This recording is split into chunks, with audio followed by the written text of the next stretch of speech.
بسم اللہ الرحمن الرحیم۔ السلام علیکم۔ اللہ تعالیٰ نے کائنات تخلیق کی انسانوں کے لیے، بڑی سے بڑی چیز اور چھوٹی سے چھوٹی چیز، اس پر ہم اللہ تعالیٰ کا شکر ادا کرتے ہیں۔ ابن العربی بھی کچھ ایسا ہی بتا رہے ہیں، چلیے سنتے ہیں ابن العربی کو۔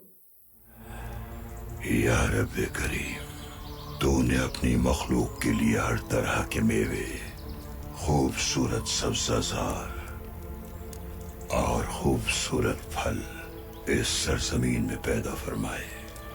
تو ہی ہے جس نے ایک چونٹی سے لے کر تابناک سورج پیدا کیا اور انہیں ہمارے لیے سود مند بنایا۔ ہم اللہ تعالیٰ کا شکر ادا کرتے ہیں اور اللہ سے رحم کی دعا مانگتے ہیں۔ اے میرے مالک، ہم پر رحم فرما اور ظالموں سے ہماری حفاظت کر۔ یا رب، تو نے ہی کنویں میں پھینکنے والوں سے یوسف علیہ السلام کو پناہ دی۔ تو نے ہی حضرت یونس علیہ السلام کو مچھلی کے پیٹ میں سلامت رکھا۔ خاتم النبیین محمد مصطفیٰ کو مکڑی کے جال کے ذریعے بچایا۔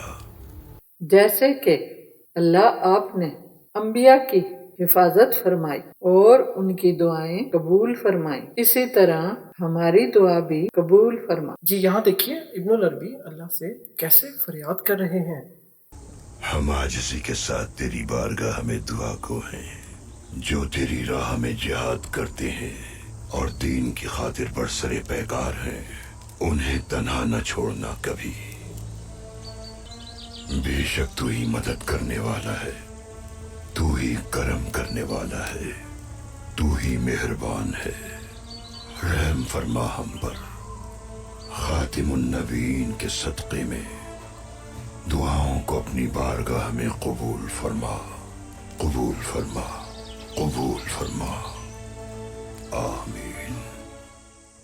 اللہ تیرے سوا کوئی بھی نہیں جس سے ہم دعا کریں اور جس سے ہم مدد مانگیں، تو صرف اللہ تو ہی ہے جو ہماری مدد کرنے والا ہے۔ اے اللہ ہم پہ رحم کر اور ہماری دعاؤں کو نبی کریم کے صدقے قبول فرما۔ تو اس دعا کے ساتھ ہم آپ سے اجازت چاہتے ہیں، ملیں گے آپ سے اگلی ویڈیو میں۔ جی چینل کو یوں ہی لائک کیجئے، سبسکرائب کیجئے، ملیں گے آپ سے اگلی ویڈیو میں۔ اپنا بہت خیال رکھیے گا۔ ہماری طرف سے تب تک کے لیے خدا حافظ۔ خدا حافظ۔ اللہ